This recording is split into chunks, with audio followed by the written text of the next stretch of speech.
Sometimes my job is to not ruin things, because sometimes things are so funny. Yeah. But I don't get it. Mm-hmm. Right? So like I remember reading Step Brothers, and it really, the first draft was like 160 pages. Whoa. It was so funny. Yeah.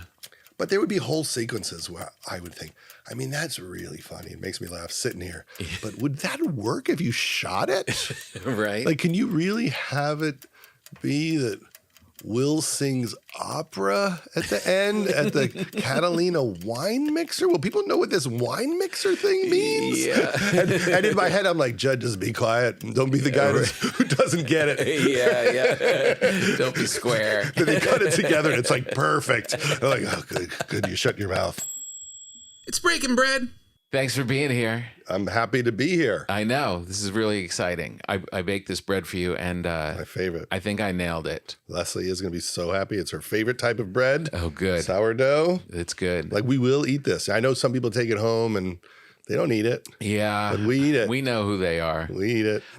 Good. And send me pictures and let me know. Mm-hmm. And I was up at 6:30 making sure that this was done before I came to the studio. And what kind of I want credit. utensils did he use to make it? Oh, that's funny. You should ask that. My new Nambe line of bread tools. This cutting board and this knife and these beautiful whisks and flour containers. Thanks for asking. Yeah, I'm excited for you to send me all this stuff for free. I will send it to you. If you use it, I'll send it. I'll use it. I'll post about it. All right. I'm gonna promote. Write it down. Judd. Because then maybe I can hook up with this company and create my own line of ice cream spoons. Oh. Now you sound like Tony Shalhoub. That son of a bitch. I can't believe he stole your name. I know. But every time anyone sees it, they're like, he stole it from Tom. I know. What a jerk. Someone told him, like, there's this amazing podcast. You probably shouldn't do it. And he's like, fuck him. I take what I want. I'm Shalhoub. I can't believe that there's an evil side of Shalhoub that we didn't know anything about. He's just this lovable guy. That's what made the show great, is you sense the evil. Right, exactly. It's just under the surface. Yeah, he's got another name for a show. WTF, that's his next show. I posted a thing of me as Monk in a coat and the whole thing. You know what? You just have to be part of the Shalhoub universe now. Yeah. Like, just somehow it's going to help you. That's what There'll be searches for Breaking Bread, and then it'll go to you. That's what I was hoping, that I could just kind of like drift in his promo. But I think ours has actually been better. I think we're more places than Shalhoub's been. You know what? Because of my bread line of products, of bread tools. How long can that show last? I know. You know, he's going to get disinterested. He'll get offered some play. Yeah. So he'll stop caring about the food on it and the bread. He won't be as consistently obsessed with bread as you are. No, right, exactly. Because he'll actually be casting things.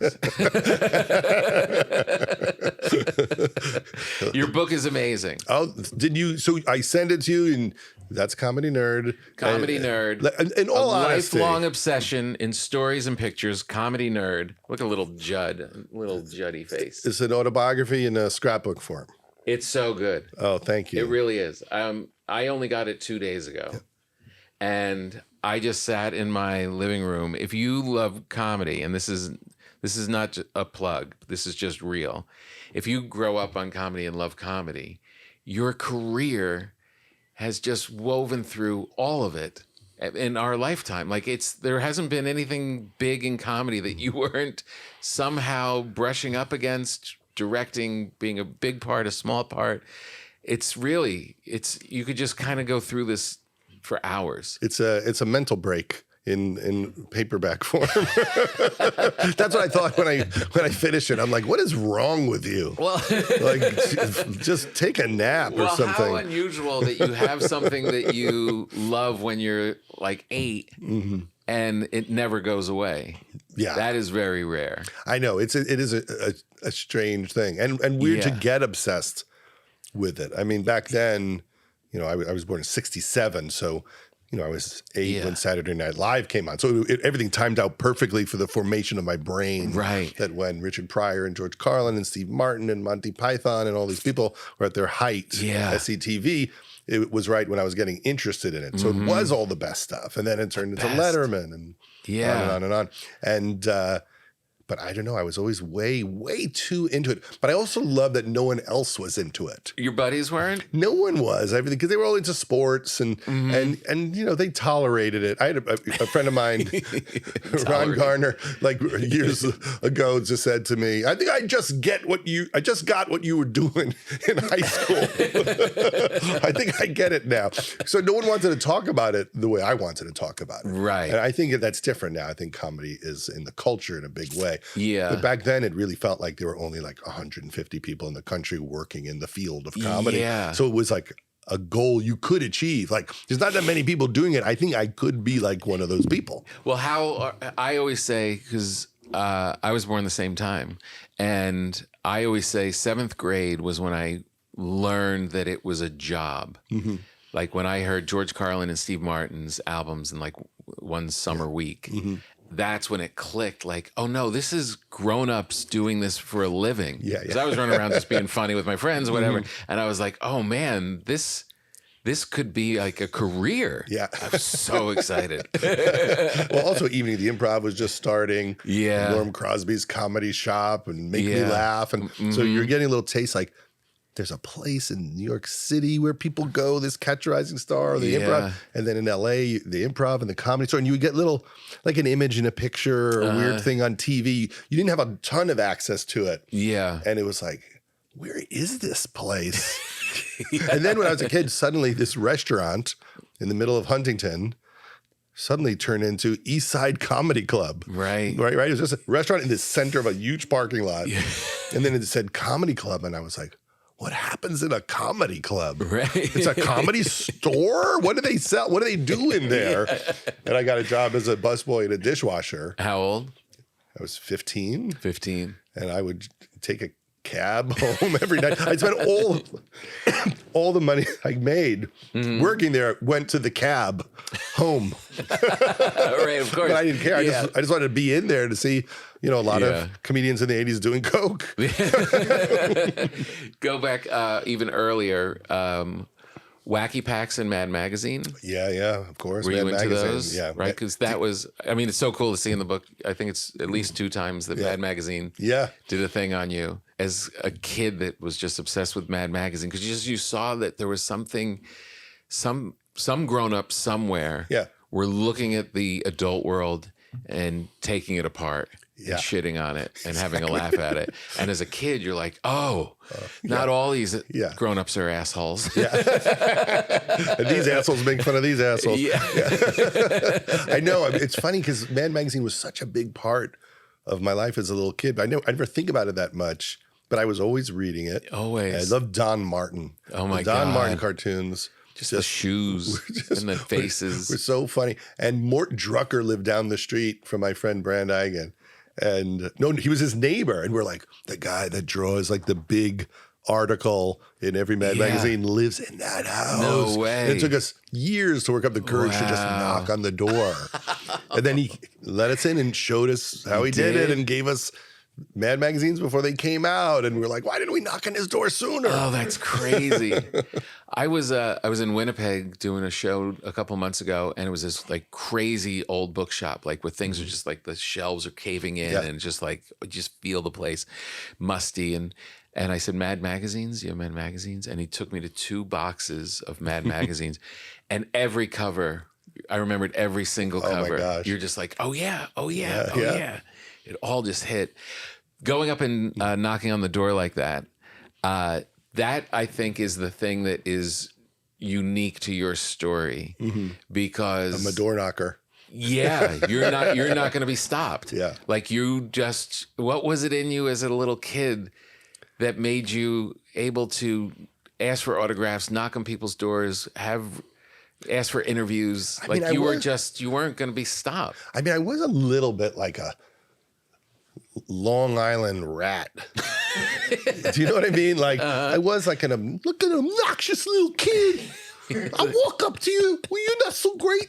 Right? You were the Ramones. I had a little like a East Side Kids, Bowery Boys vibe to me. Because I remember we were on vacation once. We went to Hilton Head. Yeah. And there was it was like a tennis tournament there, and I would walk up to all the tennis players. Like it was all women tennis players. So I'd walk up to Tracy Austin and Martina Navratilova and Dr. Renee Richards and Billie Jean King and get their autographs. And it was really fun, like to find them and hunt them down because they were just kind of walking around the resort. I look now like they're all like 18-year-old girls. I'm like 9, and I'm just chasing them down the way to the room. Tracy Austin's 15 years old. Yeah. And then once we saw the actor Robert Conrad from Baba Black Sheep, and he was the guy who had the commercial with the battery on his shoulder. And we saw him, and me and my brother started like following him on our bikes, and we followed him for miles, just stalking him. And then he was on the beach, and then like we were like walking up to him, and then suddenly he like turns around. What are you guys doing? I'm like, we just wanted an autograph. He's like, you could have said that 5 miles ago. But it really was fun to like find people. Like I would visit my grandmother in California. She lived in Beverly Hills, and you know, she would take me to tapings of things. My grandfather was a jazz producer, so you know they knew people. So hey, you want to go see Bert Convey's, you know, doing Tattletales, or you know, once we went to a taping of maybe it was a talk show starring Bert Convey. It was a pilot of a show that never went, and his guest was Richard Simmons in like 1977. Jeez. You know, we would get those opportunities, and then we went to see the Hollywood Squares. Wow. Because my grandfather recorded Peter Marshall as a singer at some point. And I remember somehow my grandmother walked Charo over to me. What did she do, your grandmother? She was obnoxious. We're seeing why you're able to follow stars at 9 years old. Somehow she got Charo to come over. And then Charo was like, you want the Gucci? And like did the Gucci with me. No way. But it was like making contact. Like, oh, you could get in this world. Like I went to see 1941, the Steven Spielberg movie. Oh God, yeah. And like the Directors Guild, maybe, you know, I don't know how we had tickets to it. And Phil Silvers was there. Oh my God. And you just walked up to him and got his autograph. So like to me, those are like trophies. Access, access to this. So wait, give me the family dynamic where you're in Long Island, but you had family out here. I was on Long Island, and then my grandparents moved to Beverly Hills. My grandfather was like a jazz producer also. Right. He did the first Janis Joplin album, but he did like Charlie Parker and Dinah Washington and hardcore jazz blues stuff. And they were friends with Toadie Fields. Right. Who was the legendary female comedian. Yeah. And you went to her show. And I would go to her shows, and she murdered. She was so funny. She was, you know, like a Joan Rivers, you know, style comedian, but sang. And I think as a kid, I was like, oh, that's the coolest person in the world to be that person. Yeah. You know, to be different and everyone just loves you. Right. I think that like was something like, wait, you can be weird and get a standing ovation. Yeah. And not just get a beating. And she came out, you say in the story that she came out, she was missing a leg. Yeah, because she had diabetes. And so she had to have her leg amputated. And then she did this like comeback tour where she gets driven out on a golf cart, and they would, you know, help her onto a stool. And then she would just rip the house down, do tons of jokes about not having this leg. Right. I remember there was like a bit about going into a gas station and needing help changing her tire, but then she has an extra leg in the trunk, and how the gas station guy like reacted to this. But she was brilliantly funny, but my family worshipped her. Right. And so it also made me go, oh, why do they think she's the most special person in the world? Yeah. Why was it her, do you think? I mean, she was just so nice and so funny. And did she know your family? It seemed like she was best friends with my grandma. She was best friends with her. Yeah. Oh, yeah. So I see. We would go see her all the time. Oh my God. And they're like, Toadie bathed you when you were a baby. So when you came out here, was it just to visit, or did you? I would visit, and then I moved here to go to college. But I would for a bunch of times I would come visit and get a little taste of Universal Studios and things like that. I love the Steve Martin story. Yeah. When another door knock. Yeah, you just show up. You just like, it's so. And it's funny because if someone knocked on my door asking for an autograph, I would call the police. Right. I would stun gun them. I would pepper spray them. Anything could happen. It was so funny because you were funny. You were being funny already with him. I don't know if you're trying to be funny, but that line about. He says, I don't sign autographs in my house. And you said, well, can you come to the street? But that's like a Long Island rat. Right. Do you want to do it Union Street. And he's so nice. He's like the nicest man in the world. Yeah. Back then, people didn't have gates. That's when they learned to get gates. Big fences. Yeah. There was too much access. You could just like knock on Jimmy Stewart's door. I know, it's so crazy. But then you went home and wrote a letter to him. Yeah, I wrote him a letter, like as a joke, but like a fake mad letter. Just because I wanted to continue the relationship. It's so crazy. So I just wrote him a letter saying, I'm sorry. I said, you wouldn't live in that house. I said, you're the funniest man in the world, but you treat your fans like garbage. You would live in that house if I did buy your records and go to all your movies. So you need to send me an apology, or I'm going to send you address to Homes of the Stars, and you'll have tour buses passing by 24 hours a day. And then I put it in his mailbox, no stamp. No, oh, really?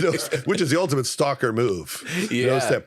But a return address? There was a return address. Right. And then 6 months later, he sent me a book of Cruel Shoes, this amazing short story collection he had written around that time. And he wrote in it to Judd, I'm sorry, I didn't realize I was speaking to the Judd Apatow. And that was, honestly, that was 45 years ago. Wow. Isn't that crazy? That is 1980. That's in 1980. Yeah. And I would say, I feel like I made him laugh. Yeah. And that's the only reason why he sent me something funny. Right. Like my letter must have gave him a chuckle. Yeah. And I thought, I think unconsciously, I just thought, oh, I made my hero laugh enough that he bothered to do that. That's amazing. And that it was very, very meaningful to me. Yeah. So you were in 7th, 8th grade when that happened. Yeah. So you're not even doing your radio interviews yet. yet. Years before any of that. Wow. Right. Yeah. So it's like, was it like a high? Like, is it drug? It was like these early autographs and these like. In all honesty, to this day, I can't believe that happened. Right. Like, I don't think I ever topped that Did you ever story. tell him? Oh, yeah. Yeah. Well, once we were at something and someone asked him about it, and they had me tell the story, which I had never told, like, in front of him. Yeah. And then at the end of it, they said, Steve, is that how you remember it? And he goes, in my memory, I knocked on his door. So I was editing a Vanity Fair issue about comedy, and they allowed me to, do all the articles and pick all the photos. And so we did a photo of him with a TMZ, tour bus knocking on my door. Yeah, and he's the guy doing the tour. Yeah. It's so funny, man. So you have all this. So did you just have this feeling? Most people grow up thinking show business is this unknowable, impenetrable thing. Yeah. But you very quickly seem to think, no, I know the way in, and I'm staying. Yeah. Well, I felt like my grandparents were like kind of in it because they were in the music business. Yeah. And then my grandfather worked for the director John Frankenheimer for a while, doing some kind of development stuff, and he was a music supervisor on that movie Lust in the Dust. And so he was floating around, and so I thought, oh yeah, these are real people. I was always just trying to understand the rules of it and how it works. So when I started interviewing comedians for my high school radio station, it really was just an excuse to go, how do you get on an open mic? When do you sign up? How long do you do? What do you how do you get funny? How do you write a joke? And I would just ask the comedians directly. Yeah. And they were nice, and they would tell me. And so I look back and go, those 50 interviews I did in 11th grade was bigger than my college education. Because, to have Harold Ramis sit with you for 45 minutes and talk about comedy. Amazing. Most of them, were very giving of their wisdom. Yeah. It took me a long time to admit I wanted to get on stage. Because I was around the club and I was working at the club for a period, but I never had the courage to say I want to be a stand-up to anyone. Right. They all assumed, but I wouldn't even say it to them like, I want to be a comedian. Yeah. I never said that to anybody. Right. And then I guess at some point I figured out how the open mic worked at Chuckles. And I went in and just, all right, we're going to do this. And it was truly awful. Almost started a riot, the amount of heckles I got. I have a tape of it. My friends are literally like almost getting in fights with people in the crowd to shut them up from yelling at me. Why did it get out of control so quickly? Because I did this joke where I said, I don't know how to handle hecklers. So if you could all heckle me for a minute, I could practice. Oh, no. And then the place just lost its mind. It was very Long Island. Yeah. Let's go. Get And him. they wouldn't stop, go, fuck you. And my joke was supposed to be that they would like curse for a while, then it would quiet down, and I would go, yeah, see, I don't know what to say. That was a joke, but they never stopped cursing. How old were you in your first open mic? 17. 17. Yeah. Wow. And then I did it that summer on Long Island at Governor's and East Side Comedy Club. And then I had to go to college at USC, so I moved out here. So was there enough of a bug when you did it, even though they were yelling and screaming, like you were okay, no, I get it. I'm going to stick around. And all the comedians told me that all comedians start and they're terrible. Yeah. I always remember Seinfeld said the first time he went on stage, he kind of blacked out and he couldn't remember his jokes and he just started saying the names of the bullet points. Like your parents, the car, And so I thought it was supposed to go bad. Yeah. And so it helped me. I was like, oh yeah, you're supposed to be bad for like a year or two. Right. And I was like ready for it. Like, I hated this bombing. This is gonna be part of the process. But yeah, this is fun. I'm in it. I'm a comedian. I'm bombing right now. Bobby Shad. That's my grandfather, yeah. That's your grandfather. That's him with Dinah Washington. I love these photos because it's that classic. There's something great about this era of early show business where they look like they're dressed for NASA. Yeah, everybody's got the tie on. The short sleeve white shirt with the tie and just going to work. Yeah, it's like when you would see pictures of baseball games and everyone's in a suit and a hat. Yeah. Just having that around must have been a pretty cool thing, just because that's the other side of it. You're talking all these comics, but now you have like the nuts and bolts of how your people are making things. Yeah, and producing, and that, he was looking for talented people and trying to help them execute their vision and their creativity. So like just the idea that my grandfather was a producer, like what does that mean? What does he do? I think you said in here that he was the one that kind of like showed you had to kind of like create your own career. Yeah, that you could just hustle and you don't have to follow the normal path to succeed. Like that's him and Quincy Jones when Quincy Jones was like 20 years baby. old. God, so young. Look at Bobby with his shirt all the way. Look, my grandfather's shirt is unbuttoned. Down to his belly button. Show people the picture. It's such a funny picture. It's that's literally down to his belly button. And go look at Quincy. I mean, he's such a baby. Yeah. God. But that is a huge thing. But look at this article next to it. So on the left, there's this article where my grandfather's explaining all of the jazz people that he's signed to his label, Emercy Records. And at the bottom, on the right there, look at the article at the bottom there, the RCA one. So my grandfather... RCA excited. He had just tried to sign Elvis, but he couldn't get the feedback from his company in time if they would pay him what he wanted. Oh. And in that pause... because they didn't know, do we pay him at a country fund or the blues fund? And so they were like trying to figure it out. RCA signed him and gave him more money in a Cadillac. But read the article. So this is the article when Elvis was signed to his first major label deal. Oh, I don't know if we'll be able to read it. You read it. Are your eyes good? Yeah. Mine aren't good. Wouldn't it be fun? You hand it to me like, nah, me neither. Which is actually the truth. Elvis Presley, country and western singer, has just recently signed with RCA Victor. Isn't that funny? But it's that tiny, the article. It's so tiny. It's so, no one knows what's coming. Yeah, it's like nobody even knows who this guy is yet. Yeah. God, what year would this be? 55. Mm-hmm. Jeez, about to completely change the world, and it literally is this tiny little shit article at the bottom of That's less important than my grandfather's jazz interview. When you meet Shandling, can you tell me how you meet Shandling? I met Shandling at the Comedy Magic Club when I was emceeing.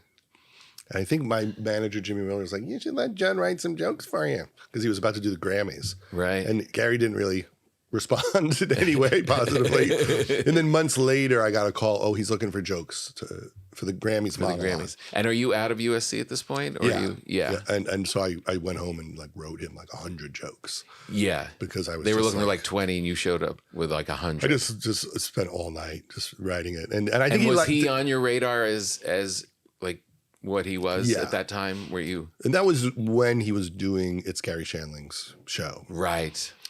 And on Fox, which was so... And he was the best. I mean, as a comic, and I watched him on The Tonight Show, his first appearances, and just one of the great joke writers of all time. Yeah. And so I don't think I wrote him great jokes, but I think I wrote him great setups. I think I knew the premises, and then he could think of the joke. Because then you got on the phone with him, and he would just tell me. He spent all this time with you going over those jokes because he's going to go. They made him funny. Right. And that there was probably a lot of our relationship that I never really nailed the joke, but I could tell him the neighborhood the joke was in, like what the idea of the joke was or what the circumstance was. Right. Then he would write it 100 times better. And then he would finish it off. Yeah. What was your relationship with him like from the start? Was it like a feeling of was he warm? Like, I mean, you're scrapping around, you're writing him all these jokes, and you're aware of what he is.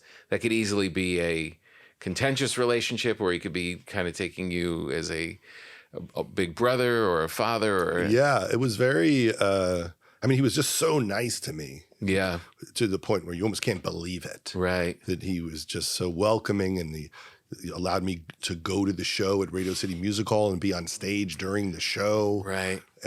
Helping, write jokes during the show for him. Mm-hmm. I mean, no one had ever like flew me somewhere. And then we would go to these writing sessions. We did one with Dennis Miller. And Dennis Miller was really funny. And Nealon, so you meet the people that he looked to for help, like Ed Solomon and Alan Zweibel. They were all helping him with. They were all trying to help him with the monologue. Wow. And then afterwards, we just became really good friends. And he was dating Linda Doucette at that time, and I would just go over there and hang out and watch TV and do gigs with him. I opened up for his HBO special, right? And then he hired me to be on the Larry Sanders Show. He was just always there for me, always would really come through. And then when we got canceled, he's like, come on, Sanders. And then he asked me to direct Sanders. Now I look back and I just think it's just like a gift from God. Absolutely. This person who, in a way, it was almost like, it was Big Brother stuff, or like almost like trying to see what it would like to be a parent on some level. He never had kids. Yeah, he never had kids. Yeah. But years later and after he died, I thought on some level it's almost like he was trying to treat me the way he wished his parents treated him. Mm-hmm. That level of kindness and for a guy who was very insecure at times and emotional and needy, he was like pretty just giving. To me. Right. Yeah, because he lost his brother, right? And then then the relationship with his parents got really out of whack. Yeah, his brother died of cystic fibrosis, and then his parents never talked about it ever again. Right. And he never really had a way to process it. Yeah. Such an interesting guy. It's just such a unique human being. Yeah. And there's no one like him, like in the years since he's passed. Yeah. You really miss it more and more every year. Like, what would Gary say about this? It's just like a type of voice and a very supportive voice to a lot of people and just so damn funny. I mean, I'd watch him rewrite Sanders scenes in like 2 minutes, and every once in a while he would just go into a trance and just write like the greatest scene you've ever heard. Yeah.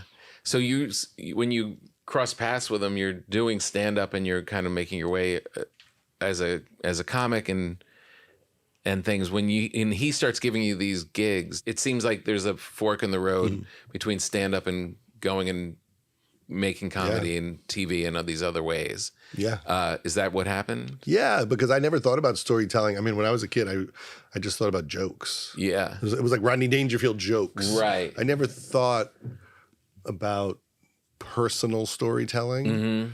I just thought, how do you be funny? Right. Like Ghostbusters is funny. Right. How to be funny like Caddyshack. Yeah. And Gary was the first person who talked about ego and the reasons why we don't get along and all the the personal things that we're carrying around that like impede the way we live and screw up all of our connections with people. Yeah. And so once I started hearing how he looked at it, then I started picking it up. This episode is brought to you by IQ Bar, our exclusive snack and hydration sponsor. IQ Bar is the better-for-you, plant-based protein snack made with brain-boosting nutrients to refuel, nourish, and satisfy hunger without the sugar crash. We just today did 2 podcasts, and what did I do in between? IQ Bar. Yeah, the Ultimate Sampler Pack is a great way to try all IQ Bar products and flavors. You get 9 IQ Bars, 8 IQ Mix Sticks, and 4 IQ Joe Sticks. All IQ Bar products are entirely free from gluten, dairy, soy, GMOs, and artificial sweeteners. All IQ Bar products are packed with clean, delicious ingredients that keep you physically and mentally fit. Right? That's what I said. I said, I had a really long day. I'm surprised I still have strength. Let's say it's because of IQ Bar. Oh, absolutely. What else did I do? Nothing. Nothing else that would have made me strong. No way. IQ Bar. And right now, IQ Bar is offering our special podcast listeners 20% off all IQ Bar products, including the sampler pack, plus free shipping. To get your 20% off, text PAPA to 64,000. That's text PAPA to 64,000. That's PAPA to 64,000. Message and data rates may apply. See terms for details. We'd like to thank the good people at ButcherBox. If you're serious about fueling your body with the best, look no further. ButcherBox has clean, high-quality protein without the junk. Whether you're lifting heavy weights or lifting laundry baskets, ButcherBox helps you stay on track. ButcherBox delivers over 100 premium protein choices straight to your door. It's a good day when you come home and you find that ButcherBox has dropped off a package. Ooh. Including 100% grass-fed beef, free-range organic chicken, pork-raised crate-free, and wild-caught seafood. Yeah, my wife is like, when you're gone, where did you get the salmon from? And I was like, ButcherBox. She's like, I thought I was going to go to Costco. And I almost broke up with her. For nearly a decade, ButcherBox has led the industry with meat and seafood that's antibiotic-free, hormone-free, and independently verified. As an exclusive offer, our listeners can get free protein in every box for a year, plus $20 off your first box when you go to butcherbox.com/Papa. Go to butcherbox.com/Papa to get this limited time offer and free shipping always. That's butcherbox.com/PAPA. Don't forget to use our link so they know that we sent you. You get great product and it's a great way to support the podcast. And we'd like to thank the good people at The Perfect Jean. Are you walking around with bad pants? There's nothing worse than bad pants. I feel like this is a real guy problem. I feel like you put on your pants and you just don't think about your pants, and then you wear your pants forever and you get bad denim and you walk around with droopy drawers and you look like a sometimes it's baggy in the front. You ever have that, like below the knees? Then that gets baggy and you got baggy in your rump. It's just terrible. Get your act together and go to The Perfect Jean. It's why they exist. They're made with a special soft as sweats denim blend. It is nice denim that you'll be saying, holy cow, the second you slide them on. Plus, they're stylish as hell. You'll always look put together without even trying. They also have a 4-way dynamic stretch that lets you comfortably sit cross-legged on a hayride, as if you're doing that, and go back to the third piece of pumpkin pie. This is really, this copy is made for hillbillies. Listen, what I'm trying to say is get your act together and get some new pants and go to The Perfect Jean. They're really good. Bottom line, The Perfect Jean name doesn't just stop at jeans. Everything you try fits perfectly. From the feel and makes you feel confident, perfect balances, and looking sharp and feeling that you're in something better than lame-ass loungewear. The Perfect Jean always has free shipping, exchanges, and returns, and you can have a peace of mind knowing that your order is completely risk-free. It's finally time to stop crushing your balls. Who wrote this? In uncomfortable jeans by going to theperfectjean.com. No, theperfectjean.nyc. Our listeners here at the Breaking Bread podcast Get 15% off your first order plus free shipping. That's free returns and free exchanges when you use the code PAPA, PAPA15 at checkout. That's 15% off for new customers at theperfectgene.nyc with the promo code PAPA15. After you purchase, they'll ask where you heard about them. Tell them it was this podcast. It's a great way to support the podcast, and it's a great way to look better. You droopy droid bastards. The Perfect Gene. You're starting to write for other people. You're starting to write for voices and shows and things. Does stand-up start to just kind of take a back seat at that point? Or are you trying to do both at that point? I was doing both for a while. So I wrote for Tom and Roseanne for a long time and did specials with them and did some work with Jim Carrey and helped produce one of his specials. And then the Ben Stiller show, the sketch show, got picked up. Right. And it was just a 14-hour-a-day job. Yeah. And so in that, You're all in. period, I couldn't do stand-up. Yeah, right. And then when the show ended, I got a job at the Larry Sanders Show and the Critic, like half a week on each. And I just thought, well, I don't think the universe wants me perform. Right. Yeah. And was that a big shift for you, or did it just happen naturally? And I just thought, well, they like me here. I mean, this is, there's more money here. Right. Like, I'd have to be on the road all year to do this, a thing that just took a few weeks. Right. 'Cause I wasn't making any money as a comedian. Like $75 or $100 here or there. Yeah. And so I just thought, all right, we'll just follow this path. And I think I also felt like, these people are better than me. Right. And I was such a fan. I'm like, yeah, I get that Jim Carrey's better than me. And I'm never going to be as good as him as a thinker, as a performer. Yeah. That these are legendary people. And so part of me was like, what are you doing? Right. Which is kind of sad, but I do stand up now and I see it differently because I can talk about my life and my experiences and I have a lot to say. Yeah. But as a 24-year-old kid, I had nothing to say and I didn't have a unique way of saying it. I wasn't reinventing it like Stephen Wright. Right. And so I was just, like a mediocre Long Island comic. And I did all the TV shows and did like okay, but I never was really that good. I loved it more than I was good. Right. But as a writer, I could do it. Yeah, but it's interesting. Like if you hadn't found your way into television and all of this stuff, you would have just been obsessed and cracking that. Yes. It could have gone some other way, Yeah, I could have, like there was a moment where I was about to take the Groundlings. Right. And I looked at the schedule and basically I would have to stay in town for 4 months or something like that. But I had just been offered to go on the road to all of the improvs around the country. And I'd worked for years to get that approval. Right. And so I'm like, I guess I'm not going to do the Groundlings classes. Yeah. So that was a big fork. Like, okay, we're not going to perform in that way. Right. Yeah. It's an interesting thing because they are the people that you're crossing paths with when you are analyzing. It's tough as a stand-up just to analyze, like, can I do this? Yeah. Will I have a place in this? But then to cross paths with Shanley and Jim Carrey is just like, I mean, and kind of everybody. Talk about Jim for a minute. I mean, when I first saw Jim, I just thought, oh, this is the funniest person who ever lived. Yeah. This is the first time I saw him in a club, and I had seen him on TV, but I hadn't seen him in a club, and he had just dropped his impressions and was improvising almost his entire set every night. Right. Trying to figure out who he was. Right, because he was doing all impressions up to that point. And it was one of the most exciting things I'd ever seen, this exploration of his own mind. Yeah. And I remember I called my manager. I'm like, you have to see this. Yeah. What's happening? And then everything like that I thought just came true, that he just one by one did all the things that he kind of thought a person like that could do. Right. And we would go on the road. I remember we went on the road to like the Atlanta Punchline, and he was so wild. This is maybe during the first year of In Living Color, that they didn't even invite him back. Oh, really? At the same money.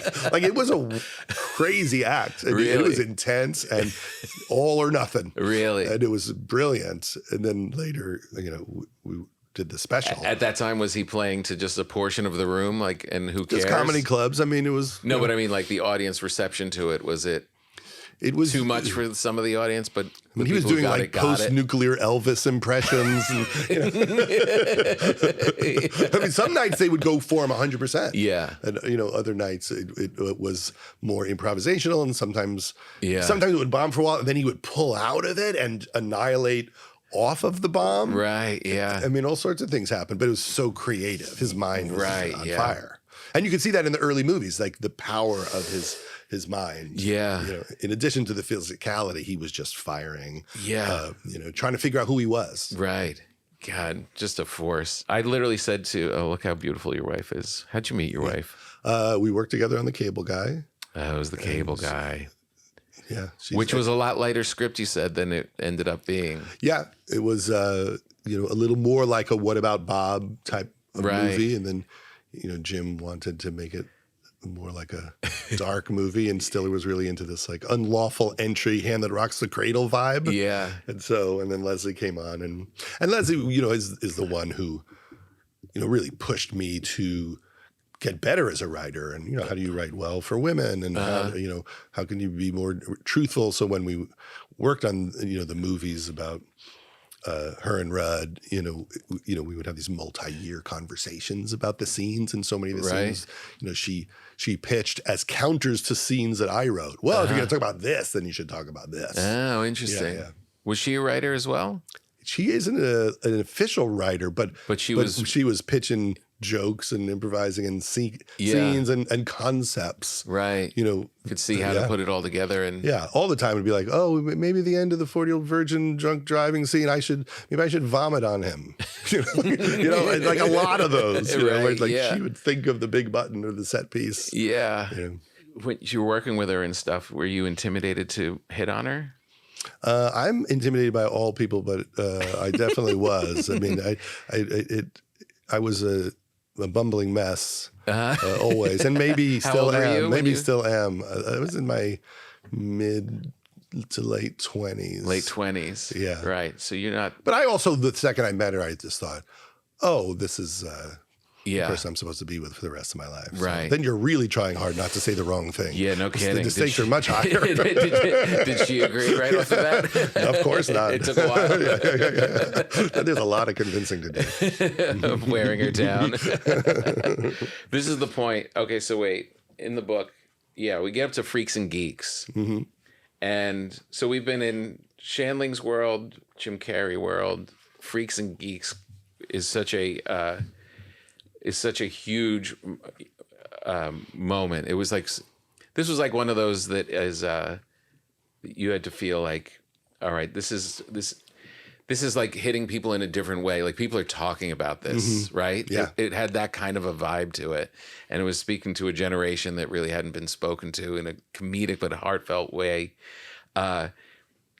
And I only bring it up now because we're only at this part of the book. That's what I mean about the mental illness part. We're literally only here, and and you're about to launch off, but you've done so much. Like that little obsession that you had, it led you to these amazing mile markers in comedy, and we're only at like page 50. And the kids in the show, that Paul Feig created were obsessed with comedy. So they had Steve Martin posters in their rooms, and they would debate Stripes and what was wrong with the ending of Stripes. Yeah, it seems like at this point, like you've been chasing these. You have all of these autographs and stuff of all these generation way ahead of you. Now it seems like you're at this point. It starts to shift. Like it's no longer chasing the legends. Now it's like, no, there's a young crew of people that you're starting to work with that are going to become legendary in comedy. It's such a pretty cool demarcation in comedy and your career. Like it shifts. It's like, well, it gets personal for the first time. Yeah. So when we did Heavyweights, which was like our version of a summer camp for overweight boys movie that I did with with Steve Brill directed and wrote with me. That was the beginning, I think, of like nerd culture, or our version of underdogs. Yeah. And with Freaks and Geeks, Paul had all these amazing stories. He was so clear-eyed and passionate and specific about exactly what it was. Yeah. And I mean, he just had countless stories of humiliation, and he wrote this massive Bible with every detail of the music and the clothes and the vibe. And then Jake Kazan came in to direct it, and he was pretty remarkable, helping with the development of all of it and directing a lot of it. And that became personal because all the writers started telling their stories about what happened to them. Right. And then it became this, soup of all of our, personal challenges during that time. Yeah, yeah. And the way your friends and your family help you get through it. So it was a dark show because in most of the shows, things went wrong and then stayed wrong. Right. They didn't get cleaned up at the end. The thing that was the cleanup was like, well, your parents still love you. Yeah. Your friends are still there for you. Right. But there was a lot of losses. Yeah. So the studio was always asking for more wins. But we're like, no, this is not about that. This is about what it's really like, which is you take a beating and then you hang out with your friends and lick your wounds and they help you move on. Yeah. And Amy Poehler's pops up early on in these different projects. Well, I loved Amy Poehler. I first saw her on Conan when she was doing Andy Richter's sister. Oh, yeah. And I just thought it might have been the funniest thing I'd ever seen. Yeah. And so we did a pilot that didn't get picked up, and she did a bunch of episodes of Undeclared. Yeah. And then we did another pilot. I just was always like, this is the funniest person ever. Really? Yeah. Yeah. Talk about that, the sense of, because you've seen everything, you've seen all this stuff, and now you're starting to make stuff and starting to produce and do these kind of things. But finding those people did you just know, like when people walk in the room, you just know, oh, this one's special? I think it's as simple as just thinking, man, if she had a TV show, I'd watch it. Right. Like when I was a kid, I loved Andy Kaufman. And then one day someone said, he's going to be in this TV show called Taxi. I'm like, oh my God, that's the best thing I've ever heard. Right. And I think that's how I always looked at it and tried to keep it that simple. Just, oh man, Seth is so funny on, in Freaks and Geeks and Undeclared. Oh, we should have him in this movie. Oh, I think he could be the lead. Right. I think I'd want to watch the whole movie with him. Right. And then that's kind of it. That's it. Like, it doesn't matter if they're famous or not famous. Just my interest in them as people. Right. Both comedically, dramatically, their essence. Yeah. Like, oh, this is like the type of person I want to know more about. Right. In a story. Yeah. Oh, that's brilliant. And Colin Quinn's not one of those people. Colin Quinn, I did a pilot. There you go. Colin Quinn was in Trainwreck as Amy's dad. I love that. I didn't realize that he had backed away from Celtic Pride. That's right. He had a script called Celtic Pride. Yeah. About fans of the Boston Celtics who kidnap a player from the Utah Jazz so their team can win. Yeah. And it was a great script and like really edgy. Yeah. Like a lot of drugs and gambling and I had to say to him, like, the NBA will not allow you to do this version of this. Yeah. And he gave the blessing for us to go ruin it. Yeah, to do the worst version of it. But I mean, I hate to say this because it'll get back to him, but he's just so special. Oh, Colin is so prolific. I don't know anyone who writes more often and more deeply and more on the nose. Like he just gets he gets humanity in a way that other people really don't. Well, I met Colin when I was living with Adam Sandler after college, and Adam was doing Remote Control, which was the game show, and Colin was the sidekick announcer to Ken Ober. Right. And Sandler would come out, and he was like the question. He'd come out in a character with the question for the game show. Like he'd be Stud Boy or somebody. And so we spent a lot of time with Colin around then. Yeah. And he was a little bit older than us, but seemed way wiser. Yes. And clearly way more talented and deep and funny. And he was a great mentor to Adam, and I got to hang with him a bit, and he was so nice, and through the years he's someone we all look up to. Yeah. And it gets better by the year. Mm-hmm. It's like he's our Tom Waits or our Randy Newman. Right. And he was so good in Trainwreck. So good. Talk to me about Seth Rogen. Well, He was here on the program. He took my bread. I think he liked it. oh yeah, I bet he think ate he it. liked the bread. I believe he's a bread eater. Yeah. I don't think he tossed it. And he was so good in the studio. But you met him when he was what? 16. 16?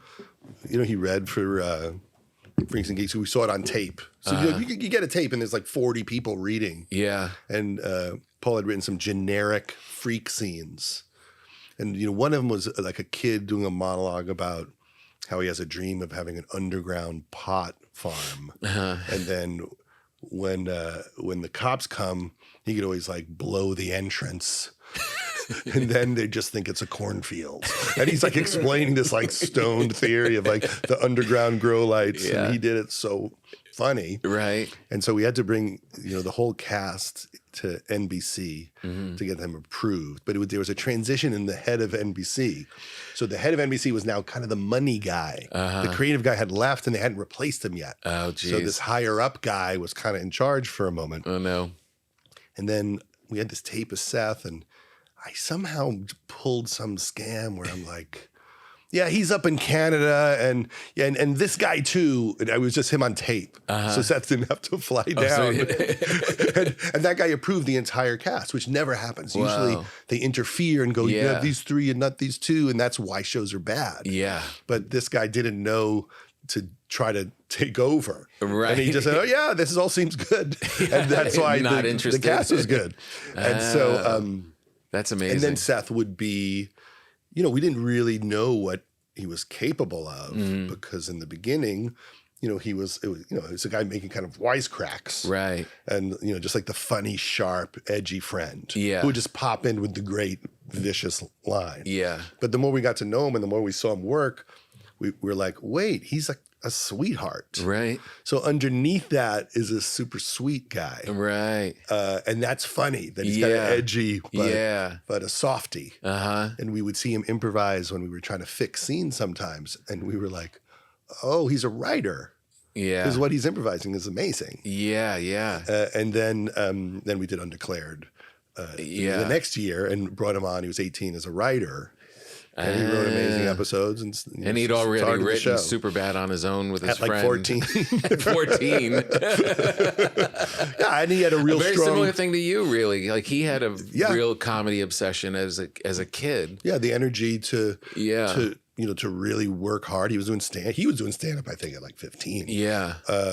And so when the shows ended, we were all just like, well, what do we do now? And we all just started writing. Right. No one would make any of it. Right. And then finally they made, Anchorman, and then the floodgates opened, and suddenly they were interested in all the things that we had all written. Right. But we just kept writing even though no one would let us do anything. Right. We didn't stop writing the next one, which is kind of the lesson. Like Superbad, no one was going to make it. Yeah. And I said, well, I have this idea about like a pot dealer like running from assassins. Right. And then, we put the grow lights concept from the Freaks and Geeks audition in it. It ends in that barn underground. Right. So no good ideas left unused. And then they wrote that. And then no one would make that. Right. And then finally, after, Anchorman did well, and then and I think it was Talladega Nights after that, and 40-Year-Old Virgin, then they were like, well, what else do you have? Oh, we happen to have all this other stuff. Forgetting Sarah Marshall sitting here, and this is sitting here. And, jeez. I mean, just that short little list right there. That was like, man, that was the biggest moment in comedy at that time, was just those films. Yeah. It was huge. And everyone was helping everybody. Right. So because there were a bunch of things floating, we would do table reads, and everyone would come to all the table reads and help punch up and pitch in. And that's why I think the quality was really high, because you would do just Forgetting Sarah Marshall table read, and Seth and Evan would show up, and then you do Superbad, and Siegel would show up, and and that really made a big difference. And just kind of feeding off each other. Amazing. I can't believe I was trying to get past at the Improv at the time. Try to get Silver to appreciate you. I really was just so focused on stand-up. I was like, I should have been following you. You talk about in the Step Brothers section, I guess I can call them chapters, about how you I don't know if you learned it or that you just saw the way that it was, the way you put it together is joke to joke. Mm-hmm. That was, I don't know if it was revelatory at the time, like that, or you just were pointing it out of, your job was to kind of make sense of it and kind of give it some heart and bring it back. But that idea about putting a comedic film together, it sounds kind of stupid as I say it out loud, but that you are going from joke to joke. With a certain kind of movie, it's just surviving joke to joke. Right. Because, when you do a hard comedy, that's really going for it wall to wall. If jokes don't work, the audience loses faith in you. And so one really bad joke makes you lose them for a few minutes. Right. Literally for... Yeah. And you have to get rid of the bad jokes because they make them lose faith in you. Right. And so it's so much harder. I mean, for the people that can do that, like Will and Adam, it's a miracle. Yeah. But when you have less emotional drive, it's because in some movies things can be mildly amusing, but you're following it in a different way. Right. But when a movie tells you, no, everything we're doing is supposed to be a huge laugh. We're going for this dance right now. You have to come through. But even in Step Brothers, who is going for it that way, there is real heart, and you found it in the parents. Yeah, I mean, that was always in there. My job, more than the comedic part, was usually just trying to figure out, how do we make this make sense? Right. What is this about? Could it be about anything? Like, at least 1 foot on the ground. Exactly. Because when you don't have that, you run out of gas also. Right. If you don't have an something to emotional root connection. for. So I was always like, okay, these two guys, like, what are we really tracking? And at some point we were all talking, and like, I guess it's about competing parenting styles. Right. And finally they win. The kids win. We're unraisable. It's so funny. And sometimes my job is to not ruin things. Because sometimes things are so funny. Yeah. But I don't get it. Mm-hmm. Right? So like I remember reading Step Brothers, and it really, the first draft was like 160 pages. Whoa. It was so funny. Yeah.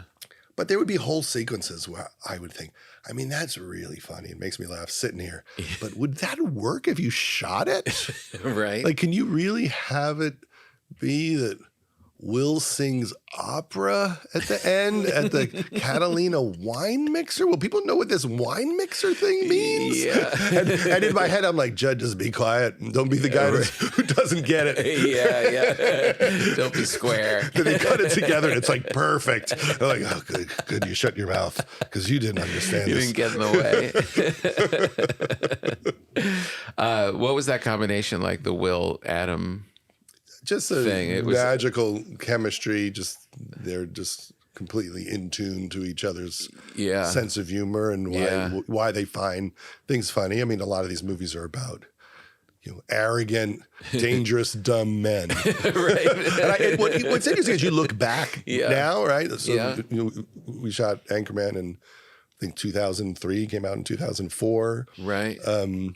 I think they really anticipated a lot of what's happening in the country, and they were talking about it, in metaphors in these movies like Talladega Nights, just about guys who really think they're the shit, who are just kind of going to destroy things for everybody else. Right. And who don't realize how awful they're being. Yeah, interesting. It's interesting. It's funny because Adam now, I think, is involved with... Tim Robinson and Chair Company. Mm-hmm. It's funny because he's kind of a new Will in a way, Tim. Yeah. And it's another almost hyper version of what you just explained. Yeah. Like that male just screaming. It's like stupid to another level. It's capturing how we all feel right now. Yeah, with tiny little glimpses of heart, but that's shrunk. It's now like so. Yeah, when they look back on this time, that's what they're going to watch. Yeah. That epitomizes it. I meet you when you are back into stand-up, and it's kind of gone full circle. Like, you're back doing a lot of stand-up and doing a lot of Largo and a lot of charity shows and stuff, but also making these great docs and books about comedy and comedians, which is how it all started in the beginning, was you running around like the documentarian kid. You kind of like come back to that at this stage in your career. But it's with a different perspective because you now know all these people. You've been through all of it with them. It's a pretty cool bookend. Yeah, it makes it fun to do that because you can, a lot of things are the things I wish existed, like just better documentaries about comedians. When I would see the Bob Dylan documentary made by Scorsese, the idea that you could make one of those about Shandling or George Carlin or Mel Brooks, was the dream, like the deep dive, the taking it very seriously and showing their emotional life in addition to their work life. Right, yeah. And it's been really fun. We have one about Norm Macdonald that's going to come out next year, one about Maria Bamford. Yeah. And I really like doing it. It is a version of the book. The comedy nerd in me couldn't be happier sitting down, having to watch every joke Maria Bamford ever told, trying to figure out which ones you would use in a documentary. Right, that's so great. That's the dream. Yeah, man, oh man, it's really impressive.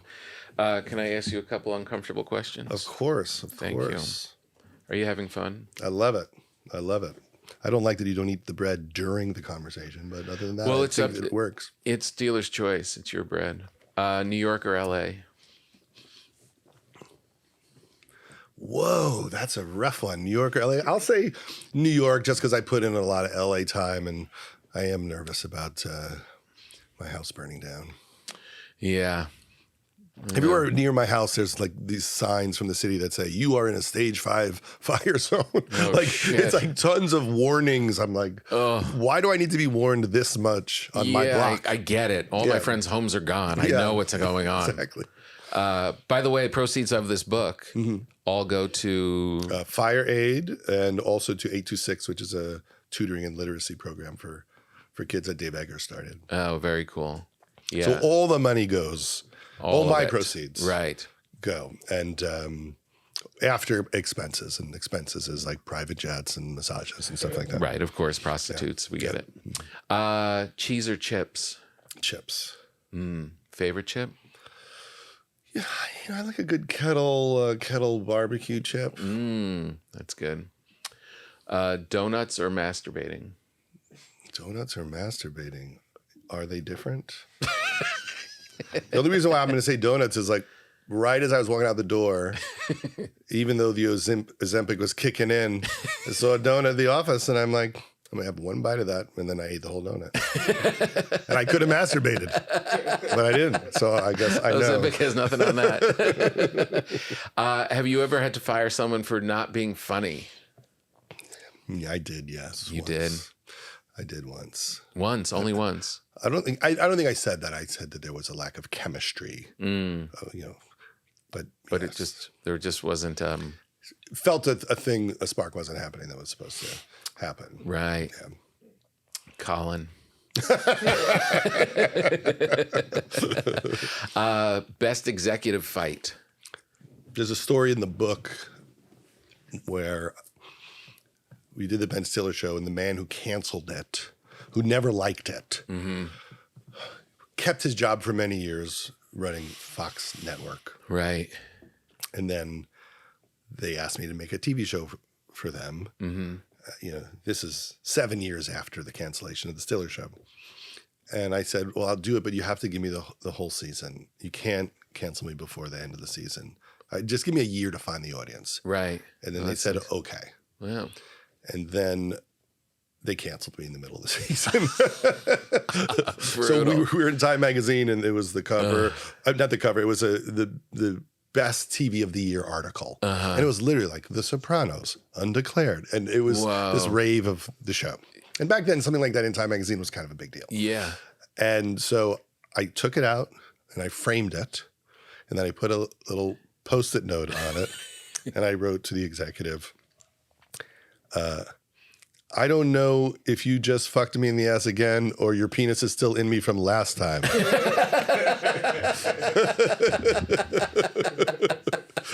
And And then I found out later that the executive who I sent it to, that the assistant saw it, was shocked, and sent it right back like to DreamWorks. Oh, and the executive at DreamWorks, Justin Valvey, had it in his office for the last 25 years.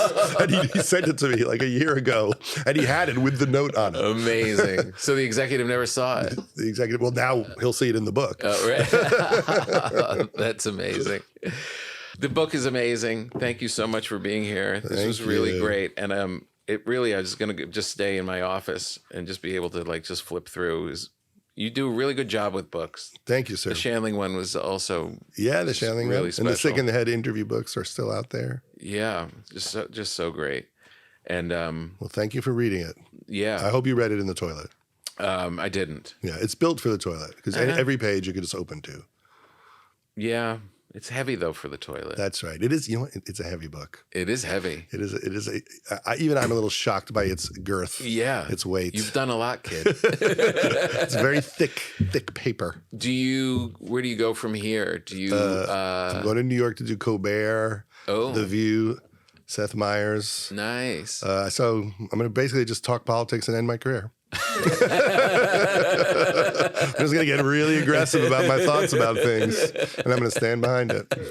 Are you still hungry to go make things?